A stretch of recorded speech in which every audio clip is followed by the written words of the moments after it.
Running is probably the easiest sport to train for due to the minimal amount of equipment involved, but it also has a tendency to cause the most injury due to the repeated impact. Today I have some tips for you that will help keep you running injury and pain-free. The first tip is to buy the right pair of shoes for your feet. The best way to do this is to go to your local running store, and what they will do is they'll watch your gait. They'll usually put you on a treadmill or they'll watch you run, and then they'll bring out different pairs of shoes that they think will fit you. You'll try those shoes on, run again, and see how they work.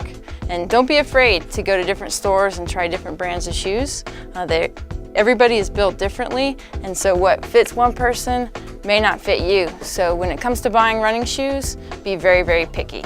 My second tip for you is to learn when to replace your running shoes. Everybody gets different mileage on their shoes based on the type of shoe, their weight, and their running style. The typical rule of thumb is replace your shoes every 300 to 500 miles. I like to replace my shoes every 3 to 4 months. That's when I know they're getting broken down and worn in.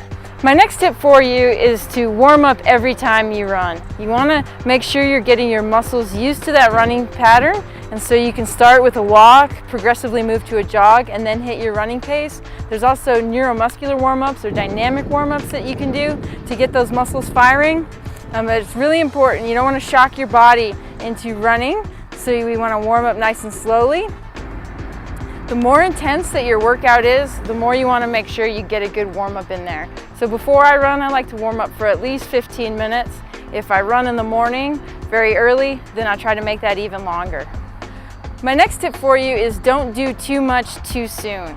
A lot of times we can get injured because we just try to run too fast or have too many miles before our body is ready for it. So if we need to take 3 or 4 weeks to slowly, gradually get into our running routine, that's much better than taking 6 to 8 weeks of not running because we need to recover from an injury. You want to cool down and stretch after each run. Just like we didn't want to shock our body into running, we don't want to shock it into no motion at all. So once you're done running, you can slow down to a jog, then to a walk, and even do some of those same dynamic warm-ups as a cool down. That'll get your body nice and loose again after your run. My last tip for you is do not run through pain.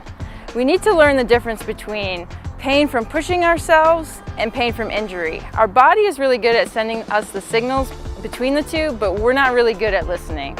So if you feel pain from injury, you need to stop running and get it addressed as soon as possible. A lot of times, if you see a physical therapist that is known for their sports medicine and is good with sports-related therapies, they can probably give you a few corrective exercises that can help fix what is causing your pain. If you run through pain, you're more likely to make a more permanent injury, and we don't want that to happen. If you have any questions or comments about these tips, please visit my website, neoendurancesports.com, and click on the Contact Us tab.